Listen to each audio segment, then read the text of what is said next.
നമ്മളുടെ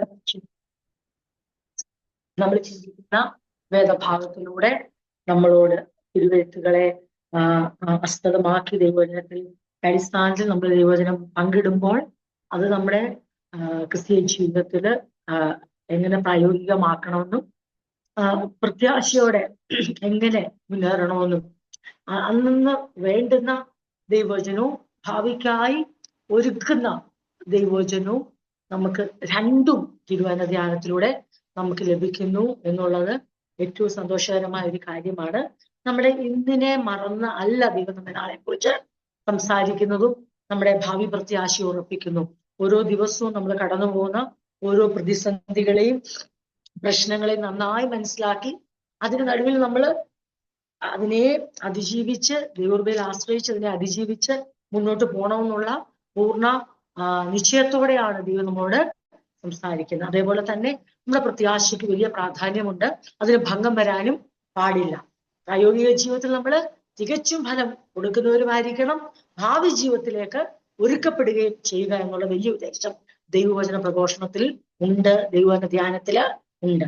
അന്നന്ന് ഉള്ളത് മാത്രം തരികയല്ല, പിന്നെയോ അന്നുള്ളത് തന്ന് വരുവാനുള്ള അവന്റെ രാജ്യത്തിലേക്ക് നമ്മളെ ഒരുക്കി പ്രതിഫല പ്രാപ്തിയിലേക്ക് നമ്മളെ തേജസ്സിന്റെ പങ്കാളികളാക്കുക എന്നുള്ള വലിയ ഉദ്ദേശത്തോടെയാണ് ദൈവം നമ്മളോട് സംസാരിക്കും. നമുക്കും അതേ മനസ്സോടെ തന്നെ നമുക്ക് ആ വചനങ്ങളെ സ്വീകരിപ്പാൻ ഇടയാവുമ്പോഴാണ് അത് നല്ല നിലത്തു വീണ വിത്തുപോലെ ഫലം കൊടുക്കാൻ കഴിയുന്നത്.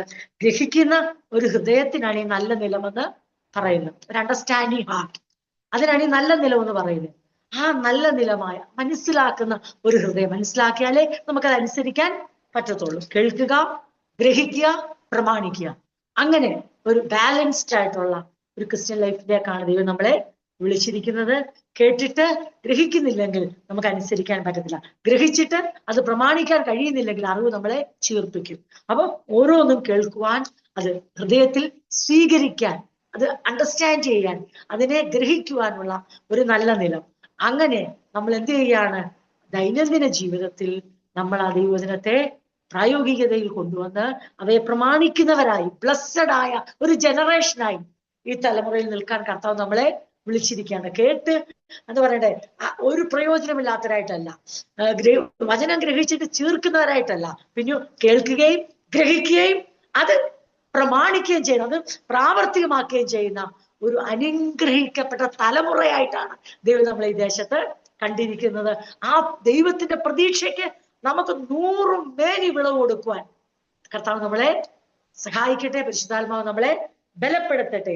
ആ വിധയെല്ലാം വലിയൊരു കൊയ്ത്തിലേക്ക് തന്നെ നീങ്ങട്ടെ. അതാണ് ദൈവത്തിന്റെ പ്രതീക്ഷ. ആ പ്രതീക്ഷയ്ക്ക് ഒരിക്കലും ഭംഗം വരാൻ പാടില്ല. നമുക്ക് ദൈവം തന്നിരിക്കുന്ന പ്രത്യാശയ്ക്കും ഭംഗം വരാൻ പാടില്ല. ഇവ രണ്ടും മനസ്സിലാക്കി നമ്മൾ മുന്നോട്ട് പോകാനാണ് കർത്താവ് നമ്മളെ ഓരോ കൂട്ടായ്മയിലേക്കും അടുപ്പിച്ച് കൊണ്ടുവരുന്നത്. അതുകൊണ്ട് ഇന്ന് രാത്രി നമ്മുടെ ക്രിസ്തീയ ജീവിതത്തിന്റെ എല്ലാ കാര്യങ്ങളിലും പ്രയറിനെ കുറിച്ച് പറയുമ്പം മെഡിറ്റേഷനെ നമുക്ക് വാല്യൂ ഉണ്ട്. മെഡിറ്റേഷനെ കുറിച്ച് പറയുമ്പം പ്രയറിന് അതിന്റെ വാല്യൂ ഉണ്ട്. പ്രായോഗിക ജീവിതത്തെ കുറിച്ച് പറയുമ്പോൾ ഭാവി ജീവിതത്തിന് അതിന്റെ പ്രാധാന്യതയുണ്ട്. ഇന്നലകളെ മറക്കാൻ പാടില്ല. എല്ലാം അതെ, നമ്മളുടെ ഐഡിയോളജി നമ്മളിവിടെ പഠിപ്പിക്കുകയോ നമ്മളിവിടെ ചിന്തിക്കുകയോ പ്രസിദ്ധമാക്കുകയോ ചെയ്യുകയല്ല. കാരണം നമ്മുടെ ഐഡിയോളജികൾക്ക് ഒരിക്കലും ബാലൻസ് ചെയ്യാൻ പറ്റത്തില്ല. അതിനൊരു സന്തുലിത അവസ്ഥയുണ്ട്. പക്ഷെ ദൈവശാസ്ത്രത്തിനും ദൈവത്തിന്റെ രക്ഷാശാസ്ത്രത്തിനും ദൈവത്തിന്റെ തന്റെ ക്രിസ്തീയ ജീവിതത്തിന്റെ ആ സ്റ്റാൻഡേർഡ് ഓഫ് ലിവിങ്, അതിന്റെ ക്വാളിറ്റിക്ക് എല്ലാം ബാലൻസിങ് ആണത് ആ ടീച്ചിങ്. അതെ, ഒന്നൊന്നിനോട് ചേരാതെ വരത്തില്ല, അവയെല്ലാം ചേർന്ന് വരുന്നതാണ്. അതുകൊണ്ട് അങ്ങനെ ഒരു ജീവിതത്തിലേക്കാണ് കർത്താവ് നമ്മളെ വിളിച്ചിരിക്കുന്നത്. എല്ലാം അതിൻ്റെതായ തലത്തിൽ ബാലൻസ് ചെയ്തുകൊണ്ട് നമുക്ക് മുന്നോട്ട് പോവാൻ നമ്മുടെ ഓരോ കൂട്ടായ്മകളും കാരണമായി തീരുന്നു. പ്രാരംഭത്തിൽ തന്നെ ദൈവത്തിന്റെ പരിശുദ്ധാത്മാവ് നമ്മളെ അനുഗ്രഹിക്കപ്പെട്ട ഒരു സന്ദേശം ഷോർട്ട് ടൈം കൊണ്ടാണെങ്കിലും പവർഫുള്ളായി നമുക്ക് എന്താ പറയുക, നമ്മുടെ ആകുലതകളെ അതിജീവിക്കുവാനും മരണഭീതിയാൽ ഭയത്തോടെ വീണ്ടും അടിമപ്പെടാതിരിക്കാനും നമ്മുടെ കർത്താവ് ചെയ്ത എന്തെന്നും മനസ്സിലാക്കിക്കൊണ്ട് നമുക്ക് സ്വാതന്ത്ര്യത്തോടെ ക്രിസ്തീയ ജീവിതം നയിക്കുവാൻ കർത്താവ് നമ്മളെ ആഗ്രഹിക്കും. നമ്മുടെ സ്വാതന്ത്ര്യം അങ്ങ് സ്വർഗത്തിൽ ചെന്നിട്ടല്ല, നമ്മുടെ സ്വാതന്ത്ര്യം നമ്മൾ രക്ഷിക്കപ്പെട്ട നാളിൽ തന്നെ ലഭിച്ചു കഴിഞ്ഞിരിക്കുന്നു. നാം ഫ്രീഡം പ്രാപിച്ചു കഴിഞ്ഞിരിക്കുന്നു. നമ്മൾ പാപത്തിന്റെ ആ പവറിൽ നിന്നുള്ള സ്വാതന്ത്ര്യവും നമ്മൾ ന്യായപ്രമാണത്തിന്റെ ആ പിടിയിൽ നിന്നുള്ള സ്വാതന്ത്ര്യവും എല്ലാം നമുക്ക് ലഭിച്ചിട്ടാണ് നമ്മൾ ഓരോ ദിവസം മുന്നോട്ട് ജീവിക്കുന്നത്. ഇവിടെ ക്രിസ്തുവേശു അതുകൊണ്ടാണ് കർത്താവ് പറഞ്ഞത് ദൈവരാജ്യം നിങ്ങളുടെ ഇടയിൽ തന്നെ ഉണ്ടല്ലോ. നമ്മള് അതെ ദൈവരാജ്യത്തിന്റെ ആ വെളിപ്പെടലിനായി കാത്തിരിക്കും. ദൃശ്യമായ ദൈവരാജ്യം വരുവാൻ കാത്തിരിക്കുമ്പോൾ തന്നെ അദൃശ്യമായതും എന്നാൽ വെളിപ്പെട്ടതുമായ ദൈവരാജ്യം നമ്മുടെ മധ്യത്തില് ഉണ്ട്. ആ ദൈവരാജ്യത്തിന്റെ അനുഭവത്തെ കുറിച്ചാണ് പറയുന്നത്. അത് ഭക്ഷണവും പാനീയവും അല്ല, പിന്നെയോ അത് പരിശുദ്ധാത്മാവുള്ള സന്തോഷമാണ്. അത് കർത്താവ് നമ്മുടെ ജീവിതത്തിൽ അത് വലിയൊരു അതൊരു എക്സ്പീരിയൻസ് ആണ്. ആ സന്തോഷം, ആ സമാധാനം, നീതി, ഇതെല്ലാം വെളിപ്പെട്ടതും എന്നാൽ കാണാനോ കാണിച്ചു കൊടുക്കാനോ പറ്റത്തില്ല. പക്ഷെ അനുഭവിക്കാൻ കഴിയുന്ന സ്വാതന്ത്ര്യവും, ക്രിസ്തുവിലുള്ള സ്വാതന്ത്ര്യം, ക്രിസ്തുവിലുള്ള സംതൃപ്തി, ക്രിസ്തുവിലുള്ള സമാധാനം, ക്രിസ്തുവിലൂടെ ലഭിച്ച നീതി, പരിശുദ്ധാത്മാവിലുള്ള സന്തോഷം, ഇത് അനുഭവിക്കുന്ന ആ ജീവിതമാണ് വെളിപ്പെട്ട ദൈവരാജ്യം. ആ ദൈവരാജ്യത്തിന്റെ പങ്കാളികളാകാനാണ് ദൈവം നമ്മളെ വിളിച്ചിരിക്കുന്നത്. അങ്ങനെയുള്ളവർക്ക് എന്ത് ചെയ്യണം? അവിടെ ഇവിടെ എന്ന് പറയുമ്പോൾ ഓടേണ്ട കാര്യം ഇല്ല. അവർക്ക് വേണ്ടി എന്ത് സംഭവിച്ചിരിക്കും? ഒരിക്കൽ ദൃശ്യമായ ആ രാജ്യം നമ്മുടെ മുമ്പിൽ സ്ഥാപിതമായിരിക്കും. നമ്മളതിൽ പങ്കാളികളായി തീരും എന്നുള്ളതിന് യാതൊരു സംശയവുമില്ല. അതുകൊണ്ട് നമ്മുടെ ആ ക്രിസ്തീയ ജീവിതത്തിൽ നമ്മള് ആ ദൈവരാജ്യത്തിന്റെ അനുഭവങ്ങൾ നമുക്കുണ്ടോ എന്ന് നമ്മളെ ശോധന കഴിച്ചുകൊണ്ട് വേണം നാം ദിനംതോറും മുന്നോട്ട് പോകുവാൻ. നമ്മളത് അനുഭവിക്കുന്നുണ്ടോ? ഉണ്ടെങ്കിൽ അത് ഏറ്റവും ശ്രേഷ്ഠമായ കാര്യമാണ്.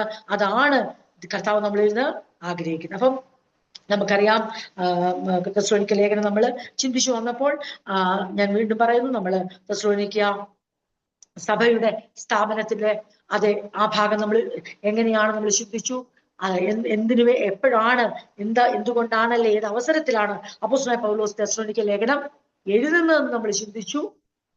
പിന്നെ നമ്മൾ തെസ്സലോനിക്ക എഴുതിയ ലേഖനം 1 അധ്യായത്തിന്റെ 1 മുതൽ 7 വരെയുള്ള വാക്യങ്ങൾ ചിന്തിച്ചു. അതിന്റെ പ്രധാന ഭാഗങ്ങൾ നമ്മൾ ഓരോ ക്ലാസ് എടുക്കുമ്പോഴും ആവർത്തിച്ചു പറയുന്നത് ഒന്നുകൂടെ നമ്മൾ കണക്റ്റഡ് ആകാനാണ് നമ്മൾ ആവർത്തിച്ചു പറയുന്നത്. കാരണം ഓരോ ആഴ്ചകൾ കഴിഞ്ഞ് നമ്മൾ എടുക്കുമ്പോൾ നമുക്ക് അതുമായിട്ടൊരു കണക്ഷൻ കിട്ടാനാണ് വീണ്ടും ആ പോയിന്റുകൾ ഓർപ്പിക്കുന്നത്. അതായത് ഏറ്റവും വലിയ സന്തോഷ കാരണമെന്ന് പറഞ്ഞാൽ അവരുടെ തെസ്സലോനിക്കരുടെ ആ കൺവേർഷൻ, അവരുടെ മനസാന്തരം, അത് രൂപാന്തരം വെളിവാക്കുന്ന മാനസാന്തരമായിരുന്നു.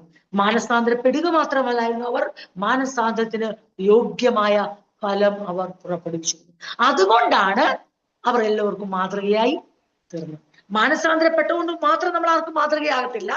മാനസാന്തരപ്പെടുകയും മാനസാന്തരപ്പെട്ടവർ അതിന് യോഗ്യമായ ഫ്രൂട്ട്, ഫലം അല്ലെങ്കിൽ ക്യാരക്ടർ ട്രാൻസ്ഫോർമേഷൻ, സ്വഭാവത്തിന് രൂപാന്തരം വരുന്ന ആ ക്യാരക്ടർ മാറ്റം ഉണ്ടാകുമ്പോഴാണ് നമ്മളായിരിക്കുന്ന സഭയിലും മറ്റ് സഭകളിലും നമ്മുടെ പ്രദേശത്തും നാം ഒരു എക്സാമ്പിളായി തീരും. അതിനെന്ത് വേണോ നമ്മൾ കഴിഞ്ഞ ആഴ്ച ചിന്തിച്ചു. നമ്മളെ നടത്തിയവരെ, അവരുടെ നല്ല ഗുണങ്ങളെ നമുക്ക് കാണിച്ചു തന്ന മാതൃകയെ അനുകരിക്കണം. സാക്ഷികളുടെ സമൂഹത്തിലേക്ക് നോക്കണം. എല്ലാത്തിനേക്കാൾ ഉപരി അതെ കർത്താവായ യേശുവിനെ അൾട്ടിമേറ്റ് എക്സാമ്പിൾ ആക്കി, അത്യധികമായി നമ്മുടെ മാതൃകയാക്കി നമ്മൾ അനുകരിക്കുമ്പോഴാണ് അതെ നമുക്ക് മറ്റുള്ളവർക്ക് ഒരു മാതൃകയായി തീരാൻ കഴിയുന്നത്. അങ്ങനെയാണ് നമ്മൾ ചിന്തിച്ചു നിർത്തിയത്. അവരിൽ എന്തുണ്ടായിരുന്നു? Work of faith, labour of love, patience of hope. ഇതവരിൽ ഉണ്ടായിരുന്നു. അവരിൽ എന്തുണ്ടായിരുന്നു? വിശ്വാസം പ്രകടമാക്കുന്ന പ്രവൃത്തി ഉണ്ടായിരുന്നു. സ്നേഹപ്രേരിതമായ പ്രയത്നമുണ്ടായിരുന്നു. കർത്താവായ യേശുക്രിസ്തുവിലുള്ള പ്രത്യാശയുടെ ഉറപ്പ് അവർക്ക്. ഇത് അപ്പോസ്തലൻ ഗ്രഹിച്ചു. അപ്പോസ്തലന് വലിയ സന്തോഷ കാരണമായി തീർന്നു. അത് എന്ത് ചെയ്തു? വിശ്വാസം പ്രകടമാക്കുന്ന പ്രവൃത്തിയെ അത് എന്ത് സംഭവിക്കും? അത് മറ്റുള്ളവരിലേക്ക് ആ വാർത്ത എത്തുക തന്നെ ചെയ്യും. സ്നേഹം ഉള്ളിലുണ്ടെന്ന് പറഞ്ഞുകൊണ്ട് കാര്യമില്ല. സ്നേഹപ്രേരിതമായ പ്രയത്നം നമ്മളിൽ ഉണ്ടാകുമ്പോൾ ആ വർത്തമാനം അത് അങ്ങനെ ഒരു സൗരഭ്യ വാസന പോലെ പരക്കുക തന്നെ ചെയ്യും. കർത്താവായ യേശുക്രിസ്തു വിശ്വസിക്കുന്നു എന്ന് മാത്രം പറയുകയില്ല, യേശുക്രിസ്തുവിന്റെ മടങ്ങി വരവിനെ കുറിച്ചുള്ള പ്രത്യാശയുടെ ഉറപ്പുള്ള ജീവൻ നയിക്കുമ്പോൾ അത് അനേകർക്ക് ബലമായി. ഇത് തെസ്സലോനിക്ക വിശ്വാസികൾ പൂർണ്ണമായും അവരുടെ ട്രാൻസ്ഫോർമേഷൻ, അവരുടെ കൺവേർഷൻ മാത്രമല്ല, പിന്നെയോ അവർക്കൊരു ട്രാൻസ്ഫോർമേറ്റീവ് കൺവേർഷൻ ഉണ്ടായിരുന്നു. ഒരു സിമ്പിൾ കൺവേർഷൻ, ഞങ്ങൾ മാനസാന്തരപ്പെട്ടു എന്ന് അവർ പറയുന്ന വാക്കുകൊണ്ടുള്ള അവകാശവാദമല്ലായിരുന്നു. പിന്നെയോ അവരുടെ എന്താ പറയണേ, വിശ്വാസം പ്രകടമാക്കുന്ന പ്രവൃത്തിയും സ്നേഹപ്രേരിതമായ പ്രയത്നവും കർത്താവായ യേശുക്രിസ്തുവിലുള്ള മടങ്ങിവരവിന്റെ പ്രത്യാശയുടെ ഉറപ്പും അത് വെളിപ്പെടുത്തി ഇവർ ട്രാൻസ്ഫോർമേറ്റീവ് കൺവേർഷൻ നടന്നു ഇവരുടെ ജീവിതത്തിൽ. അതുകൊണ്ടാണ് പോൾ അവരെ കമന്റ് ചെയ്യുന്നത്, അവരെ സാക്ഷീകരിക്കുന്നത്, ബിലീവേഴ്സിനെ, ആ വിശ്വാസികളെ. ഇതെല്ലാം സംഭവിച്ചത് എങ്ങനെയാ? എല്ലാം all empowered by the Holy Spirit. Receive ചെയ്തത് ദൈവത്തിന്റെ വചനമായി അതിനെ സ്വീകരിപ്പാനും അത് ഉൾനടുവാനും അതിന് തക്ക ഫലം പുറപ്പെടുവിപ്പാനും അവരെ നമ്മള് ഒന്നിന്റെ അവസാനം നമ്മൾ വായിക്കാൻ പോകുന്ന ഭാഗത്ത് ഇങ്ങനെ എഴുതിയിട്ടുണ്ട്. 1-ാം അധ്യായത്തില് ഇങ്ങനെയാണ് അവരെഴുതിയിരിക്കുന്നത്. അവരെവിടുന്ന് തിരിയുമെന്നറിയാമോ? അതിന്റെ 9-ാം വാക്യം, ഞങ്ങൾക്ക് നിങ്ങളുടെ അടുക്കൽ എങ്ങനെയുള്ള പ്രവേശനം സാധിച്ചു എന്നും ജീവനുള്ള സത്യ ദൈവത്തെ സേവിപ്പാനും അവൻ മരിച്ചവരുടെ ഇടയിൽ നിന്ന് ഉയർപ്പിച്ച തന്റെ പുത്രനും വരുവാനുള്ള കോപത്തോടി, അല്ല അതിന്റെ മുകളിൽ ഒരു വാക്കുണ്ട്, ഞാൻ ഒന്ന് എടുത്തോട്ടെ. അവിടെ പറയുന്ന ഒരു വാക്കുണ്ട്, നിങ്ങൾ വിഗ്രഹങ്ങളിൽ നിന്ന് എല്ലായിടവും നിങ്ങൾക്കുള്ള വിശ്വാസം പ്രസിദ്ധമായിരിക്കുന്നു, അതുകൊണ്ട് ഞങ്ങൾ ഒന്നും പറയുവാൻ ആവശ്യമില്ല. ഓക്കെ, ഞങ്ങൾക്ക് നിങ്ങളുടെ അടുക്കൽ എങ്ങനെയുള്ള പ്രവേശനം സാധിച്ചുവെന്നും ജീവനുള്ള സത്യം, നമ്മുടെ വേർഷൻ അതില്ലേ? സത്യത ഇല്ല. ഓക്കെ, അത് നമ്മുടെ വേർഷൻ. വിഗ്രഹങ്ങളെ വിട്ട് ജീവൻ, അത് ശരിക്കും മറ്റേ ഇംഗ്ലീഷിലും ഈ വേർഷൻ എല്ലാം ഉണ്ട്. ഞാൻ ഓർത്തു നമ്മളുടേത് ഉണ്ടെന്ന് തന്നെയാ കരുതിയേ. ഞങ്ങൾ 9-ാം വാക്യത്തിൽ ഞങ്ങൾക്ക് നിങ്ങളുടെ അടുക്കൽ എങ്ങനെയുള്ള പ്രവേശനം സാധിച്ചുവെന്നും ജീവനുള്ള സത്യദൈവത്തെ സേവിപ്പാനും, അതായത് ഉണ്ട് അവസാനം എഴുതിയിട്ടുണ്ട്, ഉണ്ട് 10ന്റെ അവസാനം സെന്റൻസ് വന്നപ്പോൾ അത് മേളിലും താഴെയായി പോയെന്നേ ഉള്ളൂ. ഞാനത് ഓർത്തെ കൺഫ്യൂസ്. യേശു സ്വർഗത്തിൽ നിന്ന് വരുന്ന കാത്തിരിപ്പാനും നിങ്ങൾ വിഗ്രഹങ്ങളെ വിട്ട് ദൈവത്തിങ്കിലേക്ക് എങ്ങനെ തിരിഞ്ഞു വന്നു എന്നും അവർ തന്നെ പറയുന്നു. നമ്മുടെ വേർഷനിൽ ആ സെന്റൻസ് ഇച്ചിരി ട്വിസ്റ്റഡ് ആയി പോയെന്നേ ഉള്ളൂ. ഇവിടെ എഴുതുമ്പോൾ അത് ഒന്നിച്ചാണ് എഴുതിയിരിക്കുന്നത്. ഇംഗ്ലീഷിലും ഈ ന്യൂ ട്രാൻസ്ലേഷനിലും എഴുതിയിരിക്കുന്നത്, നിങ്ങൾ വിഗ്രഹങ്ങളെ വിട്ട് ജീവനുള്ള സത്യ ദൈവത്തെ സേവിക്കാൻ ദൈവത്തിങ്കിലേക്ക് നിങ്ങൾ ഏത് വിധം തിരിഞ്ഞുവെന്നും, turning from idols to serve the true God. അവര് നമുക്കറിയാലോ, ഈ തെസ്സലോനിക്ക പട്ടണമാണെങ്കിലും എഫെസോസ് ആണെങ്കിലും ഒക്കെ റോമ സാമ്രാജ്യത്തിന്റെ കീഴിലുള്ള പട്ടണങ്ങളുടെ കാര്യം പറഞ്ഞാൽ ഏറ്റവും കൂടുതൽ വിഗ്രഹങ്ങളെ സേവിക്കുന്ന, ഏറ്റവും കൂടുതൽ ഗോഡും ഗോഡസുമായിട്ട് ആരാധിക്കുന്ന ഒരു കൾച്ചർ ഉള്ളവരാണ് റോമാക്കാർ. അപ്പൊ അവരുടെ കോളനിയിലുള്ള എല്ലാ ആൾക്കാരും അങ്ങനെ തന്നെയാണ്. അപ്പൊ അനവധിയായിട്ട് ക്ഷേത്രങ്ങളും അവിടെ ഞാൻ ആദ്യം ഓർപ്പിച്ച പോലെ ഒത്തിരി ഇമോറൽ ആക്ടിവിറ്റീസും അതുപോലെ തന്നെ വിഗ്രഹങ്ങളെ വളരെ ഭയങ്കരമായി സേവിക്കുന്ന ഒരു തലമുറയായിരുന്നു വരും. അപ്പോസ്തലൻ പറയുകയാണ്, നിങ്ങളുടെ ജീവിതത്തിൽ സംഭവിച്ചത് എന്താണ്? നിങ്ങളിപ്പം വിഗ്രഹങ്ങളെ വിട്ട് ജീവനുള്ള ദൈവത്തിലേക്ക് തിരിഞ്ഞു. ഇത് നമുക്ക് രണ്ടായിപ്പോയി. ഇവിടെ വന്നപ്പോ 9-ാം വാക്യത്തിൽ ജീവൻ എന്തിനാണ് 9-ാം വാക്യത്തിൽ ഇങ്ങനെയാണ് എഴുതിയിരിക്കുന്നത്, ഞങ്ങൾക്ക് നിങ്ങളുടെ അടുക്കൽ എങ്ങനെയുള്ള പ്രവേശന സാധ്യതയുടെ അർത്ഥം എന്നാ ചോദിച്ചാൽ ഇങ്ങനെയാണ്. അതായത് ഇതിന്റെ അർത്ഥം സിമ്പിൾ ഇങ്ങനെയാണ്, നിങ്ങൾക്ക് ഞങ്ങൾ നിങ്ങളുടെ അടുത്ത് വന്നപ്പോൾ ഞങ്ങളെ എങ്ങനെ സ്വീകരിച്ചു എന്നും നിങ്ങൾ ഞങ്ങളെ റിസീവ് ചെയ്ത വിധവും, പിന്നെ നിങ്ങളുടെ ലൈഫില് നിങ്ങൾ വിഗ്രഹങ്ങളെ വളരെ തീഷ്ണതയോടെ സേവിച്ചിരുന്ന നിങ്ങൾ ജീവനുള്ള ദൈവത്തിലേക്ക് തിരിഞ്ഞു എന്ന് പറഞ്ഞവിടെ നിർത്തുകയല്ല. നമുക്ക് ദൈവത്തിങ്കിൽ, നമ്മൾ വിഗ്രഹങ്ങളെ വിട്ട് ദൈവത്തിലേക്ക് തിരിയുന്ന എന്തിനു വേണ്ടിയാ? ജീവനുള്ള ദൈവത്തെ സേവിക്കാനാ. നമ്മൾ സെർവ് ചെയ്യുന്ന കാര്യം ഇന്നത്തെ തലമുറ മറന്നു പോവുക.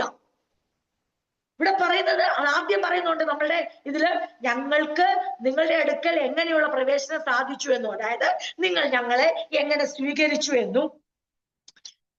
എന്നിട്ട് നമ്മളുടെ ഇതിൽ വന്നപ്പോ താഴെ ആയെന്നുള്ള സെന്റൻസ് ഇങ്ങനെയാണ് അവിടെ വരേണ്ടത്, നിങ്ങൾ വിഗ്രഹങ്ങളെ വിട്ട് ദൈവത്തിലേക്ക്, അതായത് ജീവനുള്ള ദൈവത്തെ സേവിപ്പാൻ തക്കവണ്ണം അവങ്കലേക്ക് തിരിഞ്ഞതും എല്ലായിടവും പ്രസിദ്ധമായിരിക്കുന്നു.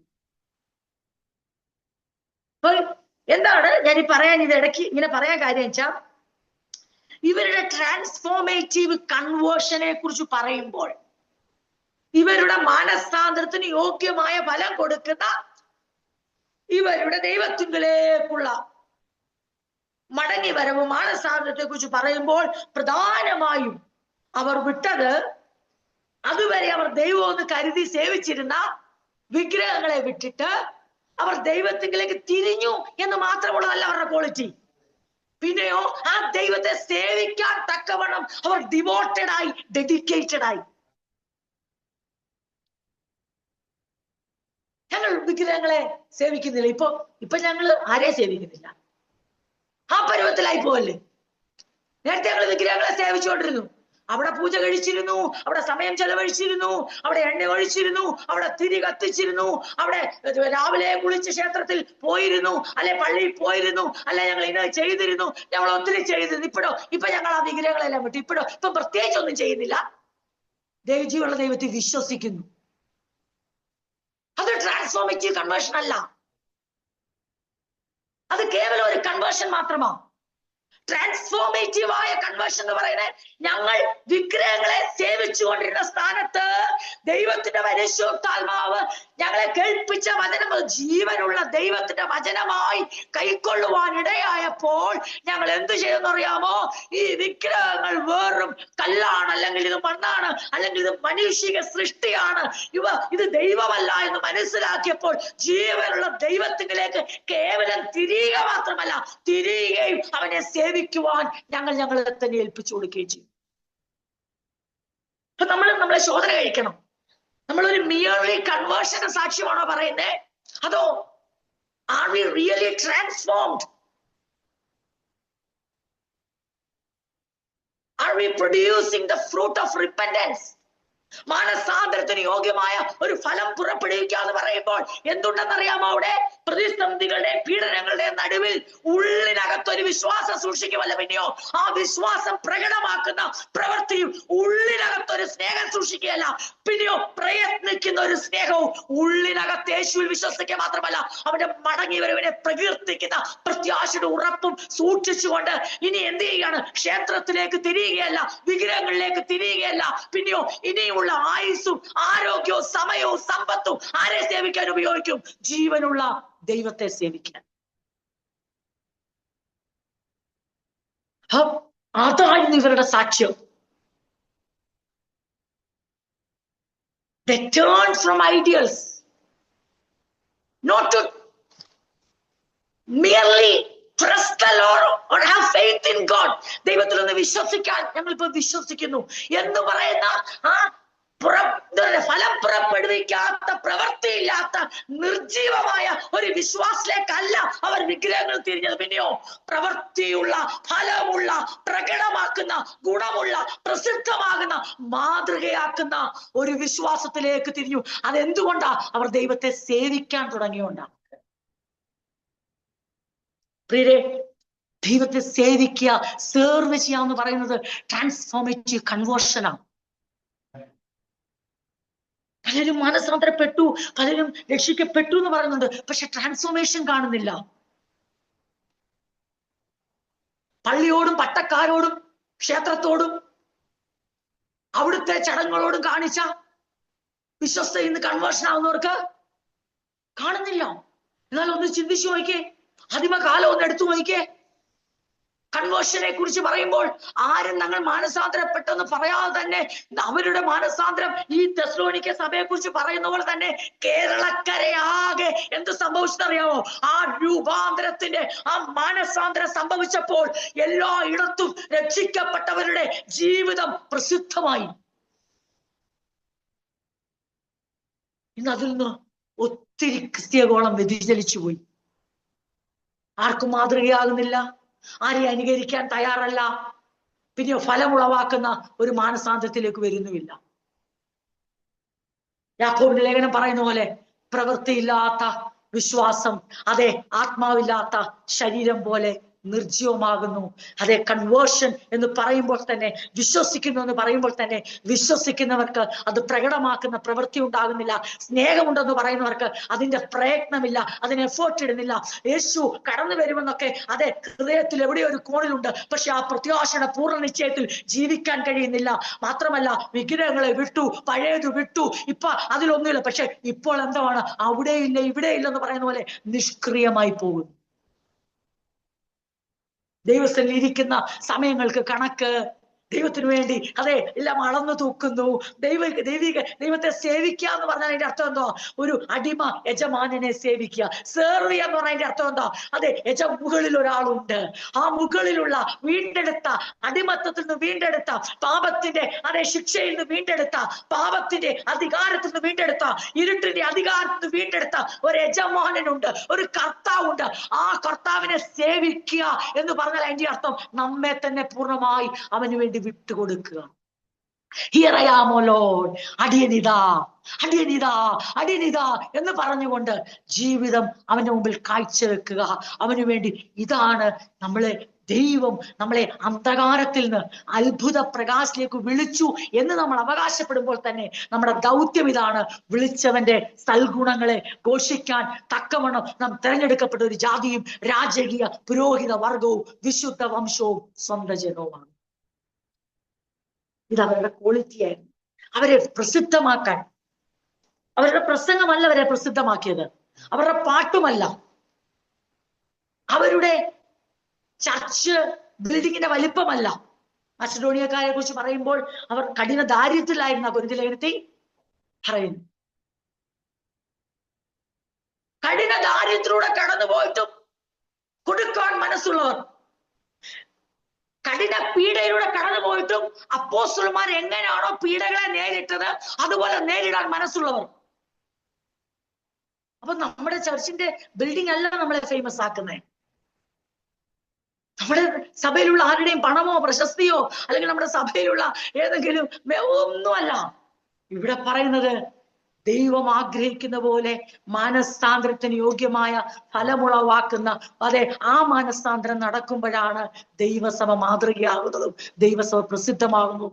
എങ്ങനെയാണ് നാം വചനം സ്വീകരിച്ചതെന്നും ജീവിക്കുന്നതെന്നും ലോകവും പ്രാദേശിക സഭകളും അറിയും.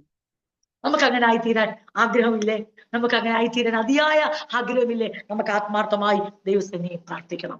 നമുക്ക് തെസ്സലോനിക്ക ചർച്ച് ഒരു റോൾ മോഡൽ ചർച്ച് ആയ പോലെ നമ്മളെയും കർത്താവ് അങ്ങനെ ഉപയോഗിക്കുവാൻ നമുക്ക് ആത്മാർത്ഥമായി ആഗ്രഹിക്കണം. അതിനുള്ള കാര്യങ്ങളാണ്, അതിന്റെ പ്രാക്ടിക്കലായ വശങ്ങളാണ് നമ്മൾ ഈ ചിന്തിക്കുന്നത്. അപ്പൊ ഇതെല്ലാം നടന്നത് all empowered by the Holy Spirit. ഇതിനെല്ലാം ശക്തി പറഞ്ഞ ആരാ? ദൈവത്തിന്റെ പരിശുദ്ധാത്മാവ്. സഭയിലെ മൂപ്പന്മാരല്ല, സഭയിലെ സഹോദരന്മാരല്ല, സഹോദരിമാരല്ല, സഭയുടെ യാതൊരിതുമല്ല. സഭയെ ഇപ്രകാരം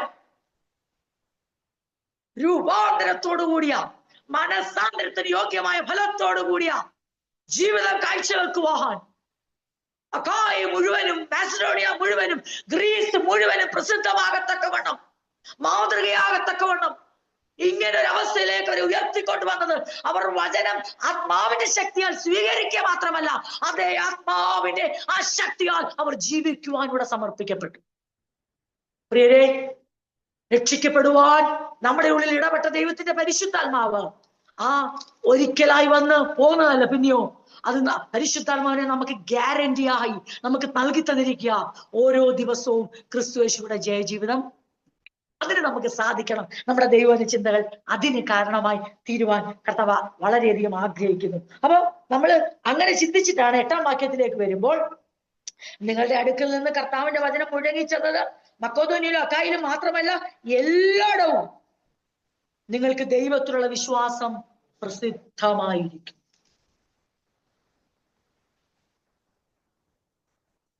കർത്താവിന്റെ വചനം നിങ്ങളിൽ നിന്ന് മക്കോദോന്യയിലും അക്കായിലും എത്തിച്ചേർന്നു എന്ന് മാത്രമല്ല, അപ്പൊ ഓർത്തോണം, നമ്മൾ കഴിഞ്ഞ ആഴ്ച ചിന്തിച്ചു, അവർക്ക് ദൈവത്തിൽ നിന്നുള്ള മെസ്സേജ് കിട്ടി, കൃപയാൽ ദൈവത്തിൽ നിന്നുള്ള മെസ്സഞ്ചേഴ്സിനെ കിട്ടി, സത്യവേലക്കാരെ സത്യവചനവും കിട്ടി. എന്നിട്ട് അവര് തന്നെ ഒരു മെസ്സേജായി. They became the message. അവരൊരു മാതൃകയായി. എന്നിട്ട് അവരിപ്പോ എന്ത് ചെയ്യുക? വിഗ്രഹങ്ങളിൽ നിന്നൊക്കെ വിട്ടുതിരിഞ്ഞിട്ട് അവര് ദൈവത്തെ സേവിക്കുക. അതിന്റെ അർത്ഥം എന്തോ? അവർ സുവിശേഷത്തിന്റെ സാക്ഷികളായി തീർന്നു. അങ്ങനെ എന്ത് സംഭവിച്ചു? കർത്താവിന്റെ വചനം അവരിൽ നിന്ന് ഇപ്പൊ എവിടേക്ക് ചെന്നു? മക്കെദോന്യയിലും അഖായിലും എത്തിച്ചേർന്നു. എന്ന് മാത്രമല്ല, നിങ്ങൾക്ക് ദൈവത്തിലുള്ള വിശ്വാസം എല്ലായിടത്തും പ്രസിദ്ധമാകുകയും ചെയ്തിരിക്കുന്നു. അതേക്കുറിച്ച് ഞങ്ങൾ ഇനി ഒന്നും പറയേണ്ടതില്ല. കാരണം നിങ്ങൾ ഞങ്ങളെ എങ്ങനെ സ്വീകരിച്ചു എന്നും വിഗ്രഹങ്ങളെ വിട്ട് ജീവനുള്ള സത്യദൈവത്തെ സേവിക്കാൻ ദൈവത്തിലേക്ക് നിങ്ങൾ ഏതു വിധം തിരിഞ്ഞുവെന്നും അവർ തന്നെ വിവരിക്കുന്നു. എന്തൊരു അനുഗ്രഹമാണ്! ആരാ? തെസ്സലോനിക്കക്കാർ വിവരിക്കുകയല്ല, മറ്റുള്ളവരാണ്. അതാണ് യഥാർത്ഥ രൂപാന്തരത്തിന്റെ പ്രത്യേകത എന്ന് പറഞ്ഞാൽ. ട്രാൻസ്ഫോർമേറ്റീവ് കൺവേർഷന്റെ പ്രത്യേകതയാണ്. മറ്റുള്ളവരായിരിക്കും നമ്മുടെ ലൈഫിനെ കുറിച്ച് വിവരിക്കുന്നത്. എല്ലാവരും പറയുന്നു. അതാ നമ്മൾ ചിന്തിച്ചതിന്റെ കണ്ടിന്യൂ ചെയ്യാനുള്ള ഭാഗം ആയിരുന്നു അതാ ഞാനിപ്പോ വായിച്ചത്. അവരുടെ ആഴമേറിയ വിശ്വാസവും പ്രവൃത്തി നിമിത്തവും അവർ അപ്പോസ്തലനായ പൗലോസിനെയും തന്റെ സഹപ്രവർത്തകരെയും അത്യന്തികമായി യേശുവിനെയും അനുകരിച്ച നിമിത്തം they became an example. ഇത് നമ്മുടെ ജീവിതത്തിൽ പ്രാവർത്തികമാകുവാൻ ദൈവം സഹായിക്കും. നമ്മളെ ചിന്തിച്ചത് ഇങ്ങനൊരു കാര്യം പറഞ്ഞ കൺവേർഷൻ ടു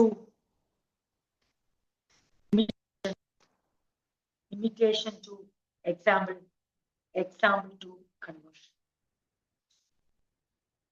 നമ്മളുടെ മാനസാന്തരം അനുകരിക്കേണ്ടവരെ നമ്മൾ വായിച്ചു, നിങ്ങൾക്കറിയാതെ അനുകരിക്കുകയും ആ അനുകരണം നമ്മളെ മാതൃകയാക്കി നമ്മുടെ ആ മാതൃകയുള്ള ജീവിതം അനേക മാനസാന്തരത്തിലേക്ക്. ഇതാണ് ഒരു മെച്യൂരിറ്റി ഇൻ ക്രൈസ്റ്റ് സൈക്കിൾ എന്ന് പറയുന്നത്. Step 1, step 2, step 3. ഇതാണ് നമ്മൾ ചിന്തിച്ച് നിർത്തിയത്. ഈ വാക്യങ്ങൾ വായിച്ചില്ലായിരുന്നു, അത് ഞാനിപ്പോ അത് വായിച്ചു. ഈ അധ്യായത്തിന്റെ അവസാന വാക്യം നമുക്കിവിടെ വായിക്കാം. അത് 10ാം വാക്യം. ഞാൻ പറഞ്ഞു ഇച്ചിരി അങ്ങോട്ടും ഇങ്ങോട്ടും ഇച്ചിരി മാറി ഇതുകൊണ്ട് അതിങ്ങനെയാണ് അവിടെ പറയുന്നത്.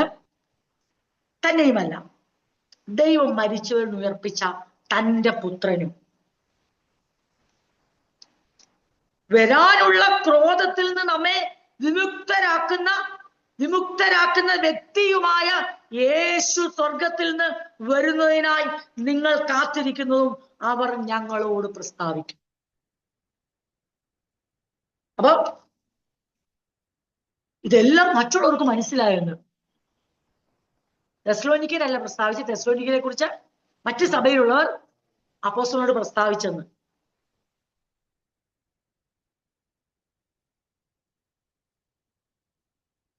അവൻ മരിച്ചവരുടെ ഇടയിൽ നിന്ന് ഉയർപ്പിച്ച തന്റെ പുത്രനും വരുവാനുള്ള കോപത്തിൽ നമ്മെ വിടുവിക്കുന്നതിനുമായ യേശു സ്വർഗത്തിൽ നിന്ന് വരുന്നത് കാത്തിരിപ്പാനും നിങ്ങൾ വിഗ്രഹങ്ങളെ വിട്ട് ദൈവത്തിലേക്ക് എങ്ങനെ തിരിഞ്ഞുവെന്നും അവർ തന്നെ പറയുന്നു. അപ്പൊ അവസാനത്തെ നമ്മൾ പറഞ്ഞല്ലോ, patience of hope, enduring in waiting for Christ return. കർത്താവിന്റെ മടങ്ങുവരവിന് വേണ്ടി കാണിക്കുന്ന സഹിഷ്ണുത.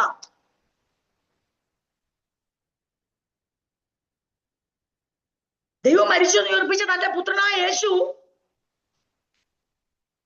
വരുവാനുള്ള കോപത്തിൽ നിന്ന് നമ്മെ വിടുവിക്കുന്നതിനായ യേശു സ്വർഗത്തിൽ നിന്ന് വരുന്നതിനായി നിങ്ങൾ കാത്തിരിക്കുന്നതും അവർ ഞങ്ങളോട് പ്രസ്താവിക്കുന്നു. ഇതിനകത്തെ വലിയൊരു വിഷയമാണ് തെസ്സലോനിക്ക ലേഖനത്തിലെ കമ്മിങ് ഓഫ് ക്രൈസ്റ്റ്, ഭാവി പ്രത്യാശ, കർത്താവിന്റെ വരവ്. അതവർക്ക് എന്തു കൊടുത്തെന്നറിയാവോ? അതവർക്കൊരു ഭക്തിയുള്ള ജീവിതം നയിക്കാനുള്ള മോട്ടിവേഷൻ കൊടുത്തു. അവർക്ക് ആശ്വാസവും എന്താ, ഞങ്ങൾ ഇനി വരുവാനുള്ള ക്രോധത്തിൽ ഒരിക്കലും അകപ്പെടേണ്ടവര് അല്ല. ഇനി ഞങ്ങൾ ദൈവകോപത്തിൽ അകപ്പെടുക ഇല്ല, ഞങ്ങൾ ശിക്ഷാവിധിയിൽ അകപ്പെടുക ഇല്ല. കാരണം ഞങ്ങൾക്ക് പുത്രനെ ലഭിച്ചിരിക്കുന്നു, ഞങ്ങൾ പുത്രനിൽ വിശ്വസിച്ചിരിക്കുന്നു എന്ന് അവർ വിശ്വസിക്കുകയും അതിനെ പ്രകടമാക്കുന്ന പ്രവൃത്തിയാൽ മുന്നേറുകയും ചെയ്യുമ്പോൾ അവരുടെ അകത്ത് ഏറ്റവും അധികമായി വേരൂന്നിയ പ്രത്യാശ എന്തെന്നറിയാമോ? അവരുടെ അകത്ത് കർത്താവിനെ മടങ്ങി വരുവനെ കുറിച്ചുള്ള വലിയ പ്രത്യാശ വേരൂന്നുമ്പോൾ അത് അവർക്ക് എങ്ങനെ ഗുണം ചെയ്യുന്നറിയാമോ? അതവരെ വരുവാനുള്ള ക്രോധത്തിൽ നിന്ന് വിടുവിക്കുന്ന ആശ്വാസം മാത്രമല്ല, പിന്നെയോ ഈ ലോക ജീവിതത്തിൽ ഭക്തിയുള്ള ജീവൻ നയിക്കുവാൻ അവരെ പ്രചോദിപ്പിച്ചു. പ്രിയരെ, ഇന്ന് രാത്രി ഒന്ന് ചിന്തിച്ചേ, ഈ കാലഘട്ടത്തിൽ കർത്താവിന്റെ വരവിന് വേണ്ടി ആൾക്കാർ ശ്രദ്ധ കൊടുക്കുന്ന എപ്പോഴെന്നറിയോ? ഭൂകമ്പങ്ങൾ, അനർത്ഥങ്ങൾ, ആപത്തുകൾ, ക്ഷാമങ്ങൾ, കോവിഡ്, വലിയ വലിയ മഹാമാരികൾ സംഭവിക്കുമ്പോഴാണ് പൊടി തട്ടുന്നേ. ഈ തലമുറ അപ്പം മാത്രമേ തല ഉയർത്തത്തുള്ളൂ. പക്ഷെ പീഡനങ്ങളുടെ നടുവിൽ, പ്രയാസങ്ങളുടെ നടുവിൽ ഒരു കൗണ്ടർ കൾച്ചർ നയിക്കാൻ പോവാ ഇവര്. നയിച്ചു തുടങ്ങി. കാരണം ഇനി ക്ഷേത്രങ്ങളിലേക്കല്ല പോന്നേ, ഇനി ഇമ്മോറാലിറ്റിക്ക് പോകാൻ പറ്റത്തില്ല, നാട്ടു നടപ്പിലേക്ക് പോകാൻ പറ്റത്തില്ല. ഇനി അവർക്ക് ദൈവരാജ്യത്തിന്റെ സ്റ്റാൻഡേർഡിൽ ജീവിക്കണം. വരുവാനുള്ള വേഗം വരും, പക്ഷെ അവന് വേണ്ടി കാത്തിരിക്കണം. അതിന് എൻഡുറൻസ് വേണം. രണ്ട് കാര്യത്തിൽ എൻഡുറൻസ് വേണം. സഹിഷ്ണുത. ഒന്ന്, അന്നു നേരിടുന്ന പീഡകളുടെ നടുവിൽ സഹിഷ്ണുത. പിന്നെന്താ വേണ്ടേ? കർത്താവിന്റെ വരവിന് വേണ്ടി കാത്തിരിക്കാനുള്ള സഹിഷ്ണുത. എന്ത് സംഭവിച്ചു? അവരോട് ചോദിച്ചാൽ അവര് പറയും, വരുവാനുള്ള ക്രോധത്തിൽ ഞങ്ങൾ അകപ്പെടത്തില്ലെന്നുള്ള ആ ഉറപ്പും ആശ്വാസം മാത്രമല്ല ഞങ്ങൾക്ക് കർത്താവിന്റെ വരവ് തന്നത്, പിന്നെയോ ഞങ്ങൾക്ക് എന്തുണ്ടെന്നറിയാമോ? ഭക്തിയുള്ള ജീവൻ നയിപ്പാനുള്ള ആ പ്രചോദനം അവർക്ക് ലഭിച്ചു. അതുകൊണ്ടാണ് അവർ ദൈവത്തെ സേവിക്കുവാൻ അവർക്ക് കഴിയുന്നത്.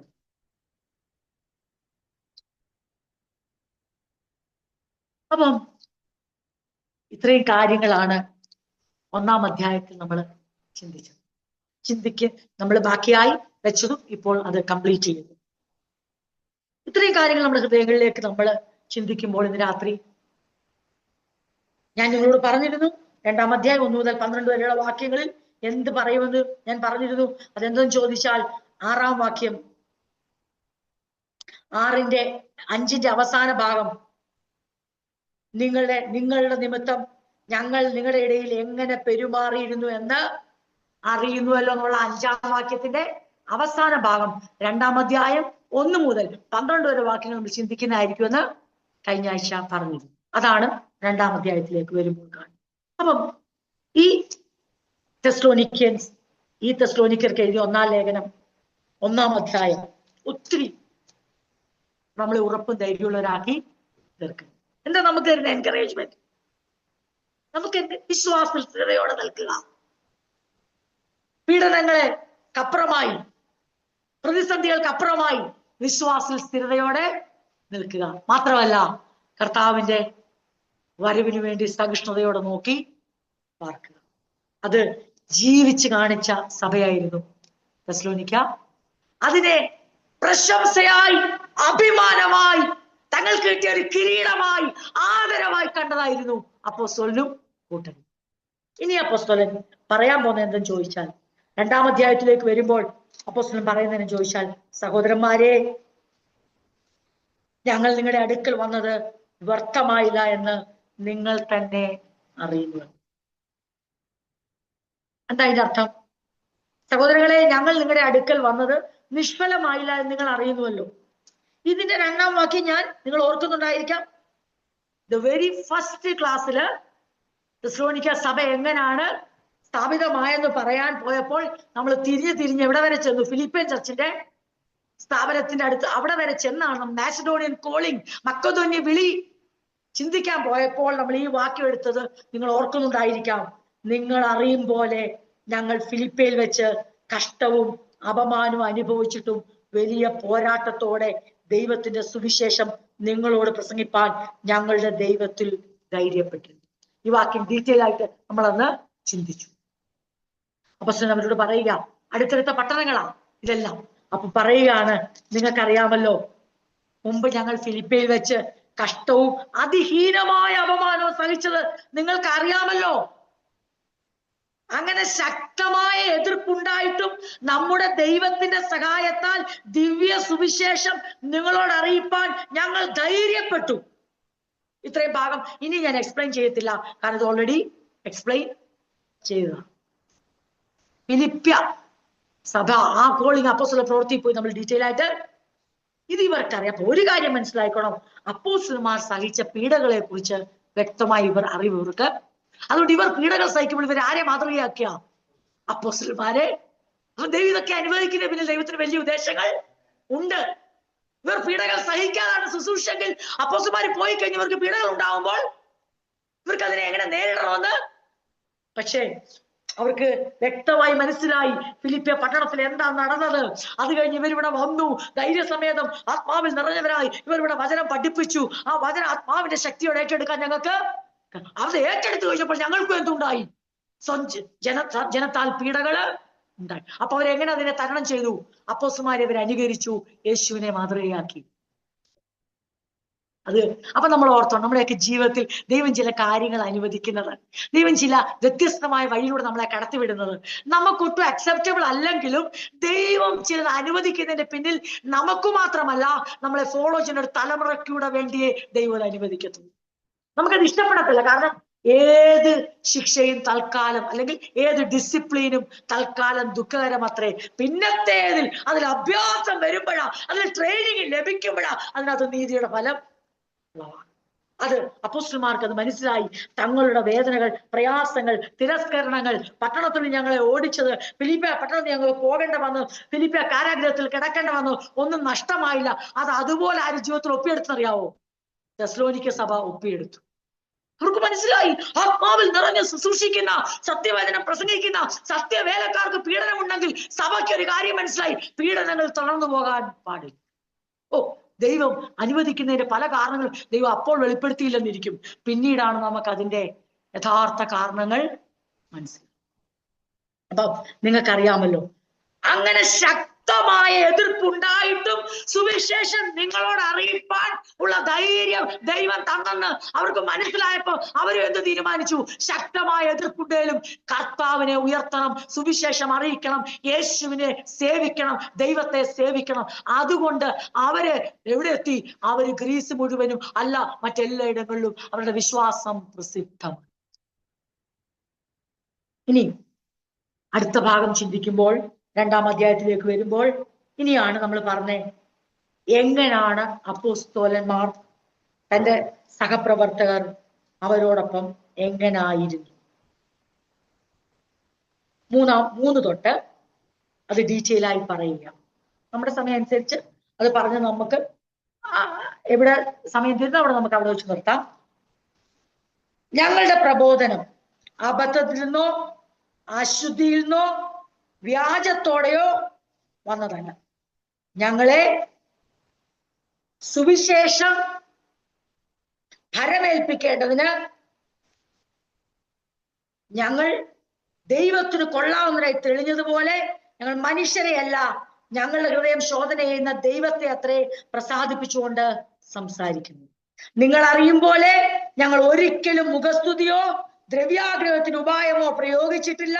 ദൈവസാക്ഷി, ക്രിസ്തുവിന്റെ അപ്പോസ്തലന്മാർ എന്ന അവസ്ഥയ്ക്ക് ഘനത്തോടെ ഇരിപ്പാൻ കഴിവുണ്ടായിട്ടും ഞങ്ങൾ മനുഷ്യരോട് നിങ്ങളോടാകട്ടെ മറ്റുള്ളവരോടാകട്ടെ മാനം അന്വേഷിച്ചില്ല.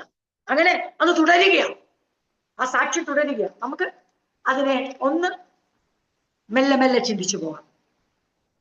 എന്താണ് നമ്മൾ ചിന്തിക്കാൻ പോകുന്ന 2-ാം അധ്യായത്തിൽ? Credentials of a true minister. ഒരു സത്യ ശുശ്രൂഷ വേലക്കാരന്റെ യോഗ്യതകൾ എന്തൊക്കെയാണ്? അതാണ് അപ്പോസ്തലൻ അവരോട് കത്തെഴുതുമ്പോൾ ഒന്നും കൂടെ അത് ഓർക്കുകയാണ്. അവിടെ സന്ദർശിച്ചതും ശുശ്രൂഷിച്ചതും അവിടെ ആയിരുന്നതും ഓർത്ത് കത്തിൽ എഴുതുകയാണ്. ഒരു സത്യ വേലക്കാരന്റെ യോഗ്യതകൾ എന്തൊക്കെയാണ്? ഒരാൾ ദൈവത്തിന് കൊള്ളാവുന്ന വേലക്കാരനാണോ ഇല്ലയോ എന്ന് നമുക്ക് മനസ്സിലാക്കാൻ വേദപുസ്തകം നമുക്ക് തരുന്ന വെളിച്ചം എന്താണ്? മാർഗരേഖ, credentials of a true minister. അപ്പോസ്തലൻ പറയുക. അപ്പം ഇതിങ്ങനെ പറയുമ്പോൾ ഇതിന് എന്തുണ്ട്? ഇതിനൊരു മറുവശമുണ്ട്. എന്താണ് ആ മറുവശം? ലോകപ്രകാരമുള്ള സ്വഭാവത്തോടുകൂടെ ലൗകികമായ ജീവിതത്തിൽ തുടർന്നുകൊണ്ട് തന്നെ വേല ചെയ്യുന്നവരുണ്ട്. ആത്മീക സ്വഭാവത്തെ വെളിപ്പെടുത്തിക്കൊണ്ട് വേല ചെയ്യുന്നവരുണ്ട്. നമ്മൾ തിരിച്ച് അറിയണം. വേൾഡ്ലി ക്യാരക്ടറിസ്റ്റിക്സും ഉണ്ട്, സ്പിരിച്വൽ ക്യാരക്ടറിസ്റ്റിക്സും ഉണ്ട്. എന്താണ് അത് പറയാൻ? അതെന്താ അങ്ങനെ പറയാൻ കാര്യം? കാരണം അപ്പോസ്തലൻ പറയുന്നിടത്തൊക്കെ മറുവശം കൂടെ പറയുന്നുണ്ട്. എങ്ങനെ മനസ്സിലാക്കാം? നമുക്ക് മനസ്സിലാക്കാം. ഞങ്ങളുടെ പ്രബോധനം തെറ്റായതോ അല്ലെങ്കിൽ അബദ്ധത്തിൽ നിന്നോ ദുരുദ്ദേശപരമോ കാപട്യത്തിൽ നിന്നോ ഉള്ള അപ്പൊ വേൾഡ്ലി ക്യാരക്ടറിസ്റ്റിക്സ് തന്നെ നമുക്ക് എടുക്കാം. അങ്ങനെയുള്ള പ്രബോധനവും ഉണ്ട്. എന്താ അതിന്റെ ഉദ്ദേശം? അതിനകത്ത് ഒത്തിരി ഇററുകളുണ്ട്. അത് തിരുവെഴുത്തിനെ ആധാരമാക്കി അല്ല. രണ്ട്, അതിനകത്ത് പറയുന്ന ആൾക്കുള്ളിൽ വേറൊരു ഉദ്ദേശം ഉണ്ട്. മൂന്ന്, അതിനകത്തൊരു കാപട്യമുണ്ട്. ഇത് അപ്പോസ്തലൻ തന്നെ പറയുകയാണ്, ഞങ്ങളുടെ പ്രബോധനം അബദ്ധത്തിൽ നിന്നോ അശുദ്ധിയിൽ നിന്നോ വ്യാജത്തോടെയോ വന്നതല്ല. ഞങ്ങൾ നിങ്ങളോട് ദൈവത്തിന്റെ വചനം അറിയിച്ചപ്പോൾ ഞങ്ങൾ എങ്ങനായിരുന്നു എന്ന് ഒന്നും കൂടെ നിങ്ങളെ ഓർപ്പിക്കുകയാണ്. ഞങ്ങൾ തിരുവെഴുത്തിനെ, കാരണം ബെരോവക്കാരുടെ പ്രത്യേകത അറിയാമല്ലോ. ബെരോവക്കാര് തെസ്സലോനിക്കക്കാരെ മാന്യരെന്ന് പറയാൻ കാര്യം എന്താ? കേൾക്കുന്ന വചനം തിരുവെഴുത്തുകളുടെ, അന്ന് ബൈബിളിൽ പൂർണ്ണമായി കയ്യിലുണ്ടെന്നല്ല അതിനർത്ഥം. പ്രവാചക പുസ്തകങ്ങൾ, സങ്കീർത്തനങ്ങൾ, ന്യായപ്രമാണം അല്ലെ, അല്ലെങ്കിൽ ആ പഞ്ചഗ്രന്ഥങ്ങൾ, ഇത്രയും കാര്യങ്ങളുണ്ട്. അവരത് വെച്ച് വിലയിരുത്തുമായിരുന്നു, അവരത് വെച്ച് പരിശോധിക്കുമായിരുന്നു. അപ്പൊ എന്താ കാര്യം? പ്രബോധനം അബദ്ധത്തിൽ ഉദ്ദേശിക്കുന്നത് എന്താണെന്നറിയോ? അബദ്ധം എന്ന് ഉദ്ദേശിക്കുന്നത് നമ്മളുടെ വേർഷൻ അങ്ങനെയാണെങ്കിൽ അതിന്റെ അർത്ഥം എന്ന് വെച്ചാൽ ഞങ്ങളുടെ പ്രബോധനം തെറ്റായതോ എന്നാണേ. തെറ്റായതോ. അപ്പൊ തിരുവെഴുത്തിനെ കോൺട്രാഡിക്റ്റ് ചെയ്യുന്ന ഒരു പ്രബോധനവും ഞങ്ങൾ നിങ്ങളോട് അറിയിച്ചിട്ടില്ല.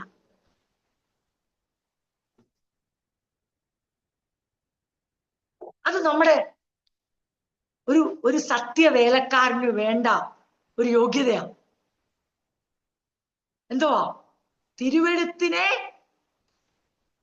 വിരുദ്ധമായ ഒരു ഉപദേശവും ഒരു പ്രബോധനവും ഒരു സത്യവേലക്കാരിൽ നിന്ന് പുറപ്പെടാൻ. ഈ കോൺഫിഡൻസ് ആർക്കുണ്ടായിരുന്നു? അപ്പോസ്തലനായ പൗലോസിനും കൂട്ടർക്കും ഉണ്ടായിരുന്നു. പിന്നെ ഇതൊക്കെ അപ്പൊ ഇതിനെ നമുക്ക് ഏത് ലിസ്റ്റിലോട്ട് കൊണ്ട് ഉൾപ്പെടുത്താം? വേൾഡ്ലി ക്യാരക്ടറിസ്റ്റിക്സിന്റെ ലിസ്റ്റിൽ കൊണ്ട് ഉൾപ്പെടുത്താം. ഇറർ ഉണ്ടാകുന്നു. തിരുവെഴുത്തുമായി ഇത് യോജിച്ച് അപ്പൊ നമ്മൾ ഓർത്തോണം, വിവേചിക്കുവാനുള്ള മാർഗങ്ങളാണ്. രണ്ട്, ഇംപ്യൂരിറ്റി, അതായത് അശുദ്ധിയിൽ നിന്നോ ഒരു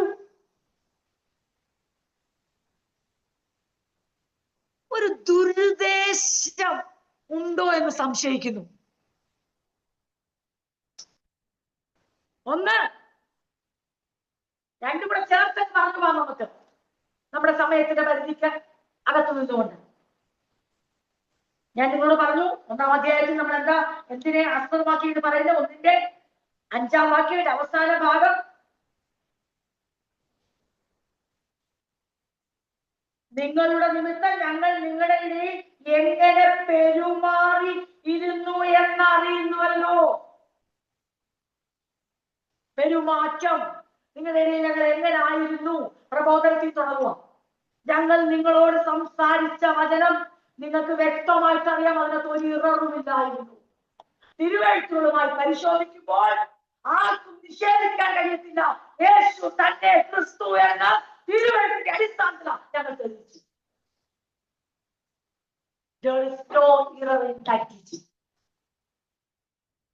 ആ ദൈവവചന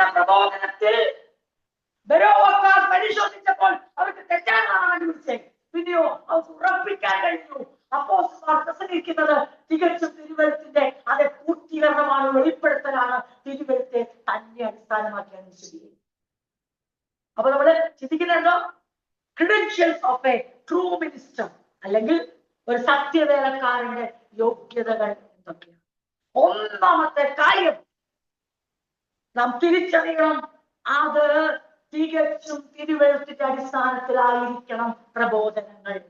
നമ്മുടെ സങ്കല്പം അനുസരിച്ചോ, നമ്മുടെ സ്വഭാവം അനുസരിച്ചോ, നമ്മുടെ ക്വാളിറ്റി അനുസരിച്ചോ, അല്ലെങ്കിൽ നമ്മുടെ അറിവനുസരിച്ചോ, അനുഭവം അനുസരിച്ചോ അല്ല പ്രബോധനങ്ങൾ, അല്ലെങ്കിൽ ദൈവവചനത്തെ പഠിപ്പിക്കേണ്ടത്.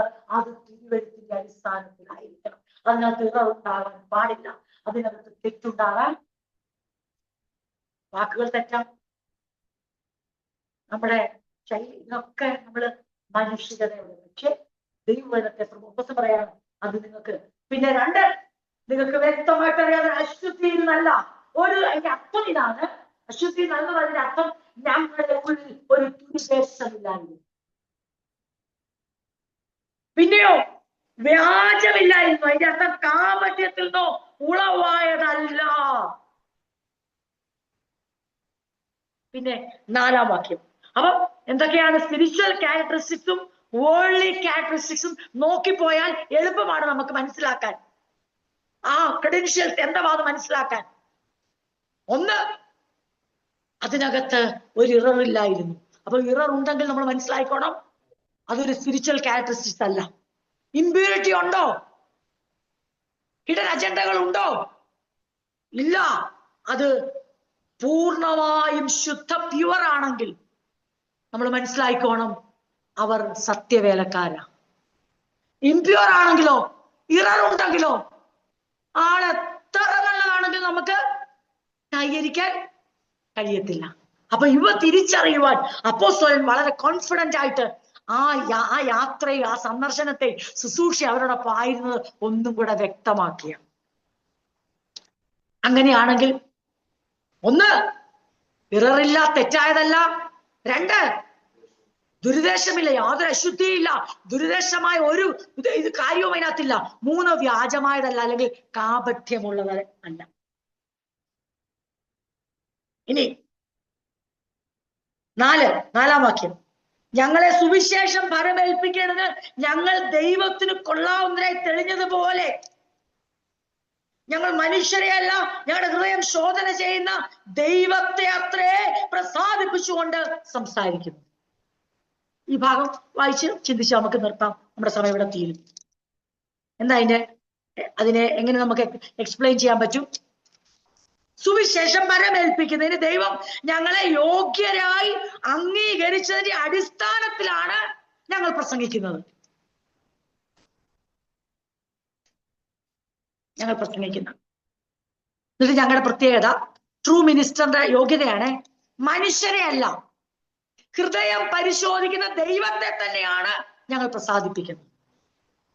അപ്പൊ ഒരു കാര്യം മനസ്സിലായോ? വേൾഡ്ലി ക്യാരക്ടറിസ്റ്റിനകത്ത് എന്ത് കാണും? പോപ്പുലാരിറ്റി, ഫ്ലാക്ടറി കാണും. അതായത് ഒരു മുഖപ്രശംസ.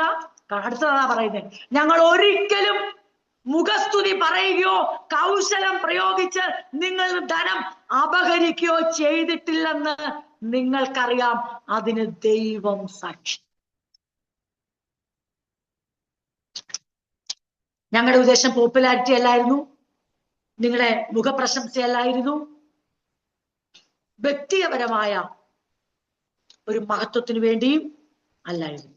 പിന്നെയോ അവൻ true ministers, they trust in God, they trust God, they are sincere. അവർ സത്യസന്ധരായിരിക്കും, അവർ ദൈവത്തിൽ ആശ്രയിക്കുന്നവരായിരിക്കും. മാത്രമല്ല അവർ ആത്മീയ ഫലങ്ങളെ പുറപ്പെടുവിക്കുന്നവരായിരിക്കും. ഞാൻ എൻ്റെ വാക്കുകളെ ഇവിടെ നിർത്തുകയാണ്, പ്രാർത്ഥിച്ച് അവസാനിപ്പിക്കാനുള്ള സമയമായതുകൊണ്ടും നമുക്ക് ചിന്തകൾ ദൈവം വീണ്ടും നൽകി തരാൻ ശക്തനാണ്.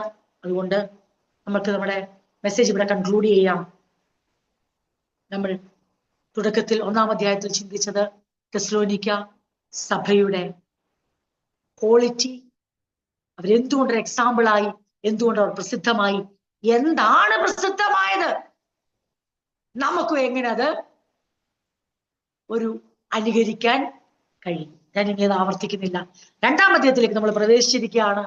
ആ 2-ാം അധ്യായം നമുക്ക് തരുന്ന സന്ദേശം ഇതാണ്: ഒരു സത്യവേലക്കാരന്റെ യോഗ്യതകൾ എന്തൊക്കെയാണ്, നമ്മൾ എങ്ങനെ ആകാൻ പാടില്ല, എങ്ങനെ. അപ്പോസ്തലർ 2 കൂടെ ചേർത്താണ് സംസാരിച്ചു തുടങ്ങുന്നത്. നമ്മളത് കണ്ടിന്യൂ ചെയ്ത് നമ്മൾ ചിന്തിക്കുന്നതായിരിക്കും. ഇന്ന് രാത്രികാലം പ്രാർത്ഥിക്കാനായി നമ്മുടെ തലകളെ വണക്കുമ്പോൾ ദൈവത്തിൽ എല്ലാവർക്കും ഹൃദയങ്ങളെ ദൈവങ്ങളിൽ ഏൽപ്പിച്ചു കൊടുത്തുകൊണ്ട് നമ്മളെ തന്നെ സമർപ്പിച്ചുകൊണ്ട് നമുക്ക് പ്രാർത്ഥിക്കാം. നമുക്ക് ദൈവത്തോട് ആത്മാർത്ഥമായിട്ട് അപേക്ഷിക്കാം. കർത്താവേ, ഞങ്ങൾക്ക് നിന്റെ സന്നിധിയിലേക്ക് ഞങ്ങൾ അടുത്തു വരുമ്പോൾ ഞങ്ങൾ ആഗ്രഹിക്കുന്ന കർത്താവേ, ഞങ്ങളുടെ ഏതെങ്കിലും കഴിവ് കൊണ്ടോ സാമർഥ്യം കൊണ്ടോ എന്തെങ്കിലും ഒക്കെ എടുത്തു കാട്ടിയോ ഒരു പോപ്പുലാരിറ്റിക്ക് വേണ്ടിയല്ല ഞങ്ങള് ആഗ്രഹിക്കുന്നത്. അങ്ങനെ ഫേമസ് ആകാനല്ല ഞങ്ങൾ ആഗ്രഹിക്കുന്നത്. പിന്നെ ഞങ്ങൾക്ക് വാസ്തവമായി വിശ്വാസം പ്രകടമാക്കുന്ന പ്രവൃത്തിയിലൂടെയും സ്നേഹപ്രേരിതമായ പ്രയത്നത്തിലൂടെയും കർത്താവിന്റെ വരവിന് വേണ്ടിയുള്ള സഹിഷ്ണുതയോട് കൂടിയ ആ കാത്തിരിപ്പിന്റെ നിശ്ചയം. ഞങ്ങൾ വ്യർത്ഥമായ മൃദുപാരമ്യങ്ങളെ വിട്ടിട്ട് ഇപ്പോൾ ഒന്നും ചെയ്യാതിരിക്കുന്നവരായിട്ടല്ല, പിന്നെയോ അർത്ഥപൂർണമായ ക്രിയാത്മകമായ ദൈവത്തെ സേവിക്കുന്ന ഒരു തലമുറയായി നിലകൊണ്ടുകൊണ്ട് ഞങ്ങൾ ജീവിക്കുന്ന ജീവിതം കർത്താവേ അനേകരെ സ്വാധീനിക്കണമേ. അനേകർ ഞങ്ങളെ മാതൃകയാക്കാൻ തക്കവണ്ണം ഞങ്ങളുടെ ജീവിതത്തെ ഫലം നിറഞ്ഞതാക്കണമേ എന്ന് നാം സഭയായി ഇന്ന് രാത്രി ആത്മാർത്ഥമായി പ്രാർത്ഥിക്കുന്നെങ്കിൽ തെസ്സലോനിക്ക സഭ പ്രസിദ്ധമായ പോലെ തന്നെ, തെസ്സലോനിക്ക സഭ മാതൃകയായ പോലെ തന്നെ എടത്വാ ടൗൺ ചർച്ചും ഈ ദേശത്തെ നല്ല കേരളക്കഴ മുഴുവനും മാനസാന്തരത്തിന് ഫലം പുറപ്പെടുവിക്കുന്ന ഒരു സഭയെ അത് ദൈവമാണ് പ്രസിദ്ധമാക്കുന്നതും മാതൃകയാക്കുന്നു. നമ്മുടെ ആരുടെ മിടുക്കോ സാമർഥ്യമോ കരുത്തോ ലഭിഞ്ഞോ പരിശുദ്ധാത്മാവിന്റെ ശക്തിയാൽ, പരിശുദ്ധാത്മാവിന്റെ അധിവാസത്താലും ശാക്തീകരണത്താലും നമ്മുടെ ജീവിതത്തിൽ വരുന്ന രൂപാന്തരത്തിന്റെ ഫലങ്ങൾ അല്ലെങ്കിൽ സ്വഭാവത്തിന്റെ രൂപാന്തരം നാട് മുഴുവനും പ്രസിദ്ധമാക്കുവാൻ, അതെ പ്രയോജനമാക്കുവാൻ, മാതൃകയാക്കുവാൻ ദൈവം ശക്തനാണ്. അതിന് ഒരു കുറുക്ക് വഴികളുമില്ല. അതിന് നമ്മൾ ചാരിറ്റി ചെയ്തുകൊണ്ട് നടക്കത്തില്ല. അതിന് നമുക്കുള്ളതെല്ലാം കൂടെ കൊടുത്തുകൊണ്ട് നടക്കത്തില്ല. നമ്മൾ എന്തെല്ലാം അതിന്റെ ഒരു കാലയളവ് കഴിയുമ്പോൾ അതൊക്കെ അങ്ങ് പോകും. പക്ഷെ സ്വാധീനിക്കാൻ കഴിയുന്ന ഘടകങ്ങൾ എന്തെന്നാണ് നമ്മൾ ചിന്തിച്ചത്. അതുപോലെ തന്നെ നമ്മുടെ സഭയുടെ വലിയൊരു ഉത്തരവാദിത്തമാണ് സത്യവേലക്കാരെ തിരിച്ചറിഞ്ഞുകൊണ്ട്, സത്യവേലക്കാരുടെ യോഗ്യതകളെ മനസ്സിലാക്കിക്കൊണ്ട് അതേ സഭ മുന്നോട്ട് പോകണം. അപ്രകാരമുള്ള വേലക്കാരെ ദൈവം എഴുന്നേൽപ്പിക്കുവാൻ, അവർ വർദ്ധിച്ചു വരുവാൻ, അതെ മുഖസ്തുതി പ്രയോഗിക്കാത്ത, വ്യാജമില്ലാത്ത, ദുരുദ്ദേശമില്ലാത്ത, തിരുവഴുത്തിന്റെ അടിസ്ഥാനത്തിൽ തന്നെ നിലകൊള്ളുന്ന പ്രബോധനങ്ങൾ, വചനത്തോടുകൂടെ നിൽക്കുന്ന ആത്മാവിന്റെ ശക്തിയോടുകൂടെ തന്നെ മറ്റു ഒരു ദുരുദ്ദേശങ്ങളും ഇല്ലാതെ ദൈവത്തിന്റെ വചനത്തെ പങ്കുവെക്കുകയും ജീവിക്കുകയും പെരുമാറുകയും ചെയ്യുന്ന സത്യവേലക്കാരുടെ എണ്ണം നമ്മുടെ സഭയിൽ മാത്രമല്ല നമ്മുടെ ദേശത്ത്, നമ്മുടെ രാജ്യത്ത് വർദ്ധിച്ചു വരുവാൻ, അങ്ങനെ സഭ അനുഗ്രഹിക്കപ്പെടുവാൻ, ദൈവം നാം മഹത്വപ്പെടുവാൻ ഇടയാകട്ടെ. ഈ വചനങ്ങളാൽ ദൈവം നമ്മെ അനുഗ്രഹിക്കും.